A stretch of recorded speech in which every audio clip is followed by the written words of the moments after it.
Hello, the Money Sage here. Welcome to my channel. Before we get started, make sure to hit that like button and also don't forget to subscribe to my channel and watch the full video. In today's video, we're going to talk about how much you should save every month. Let's get to it. There are different types of individuals when it comes to saving money, and here's how I've categorized them. The non-savers come first. As the name says, these are the people who fail to save any savings whatsoever. People who do not save money fall into one of two categories. The first is that they just do not earn enough to save, or that they do not save on their own choice. This can appear as excessive spending due to a lack of financial constraints. In any case, attempt to avoid the situations if possible. We've got other videos that will help you make more money, but if you're making money and not saving, that's got to change, and fast. An oversaver is the second type of saver. People like this save considerably more money than they should. I realize it might seem unusual to suggest that someone might oversave, but the truth is that with savings account interest rates so low, the more you save, the more money you lose to inflation. Finally, we have the optimal savers. These people are skilled at managing their funds to reach the ideal balance. This is the type of saver you should try to be, between saving for a rainy day and investing in businesses that will steadily expand their wealth over time. One surprising fact about optimal savers is that they rarely follow the widely held financial advice of saving 10% of their income. Saving is not a one-size-fits-all solution. In fact, how much you should be saving is determined by your current financial situation. Here are a few financial scenarios that you might be familiar with to figure out how much you should save each month. Assume you're a recent college graduate with $50,000 in school debt, and a tenth of that in credit card debt. Putting aside 10% isn't a good idea. So why is it that saving 10% makes no sense in this situation? Simply put, their debt significantly limits the benefits they would obtain from stashing significantly more cash. As a result, in this situation, aside from having enough cash on hand to cover your routine bills, those in this position should prioritize their extra income before saving becomes a priority. Assume someone has just paid off their student loan and has never used a credit card, leaving them completely debt-free. These days, only a small percentage of people can make this claim. If you are in this situation, you should save more than the standard advised rate of 10%.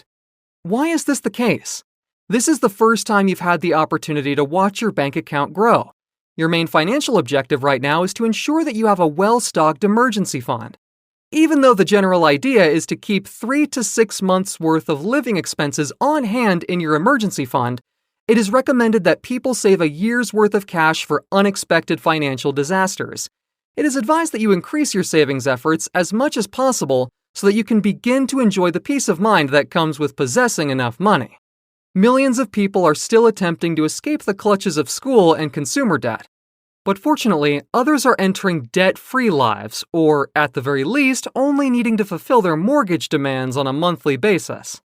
If you are now debt-free and have completed all of your emergency fund requirements, your first objective should be to maximize the growth of your money.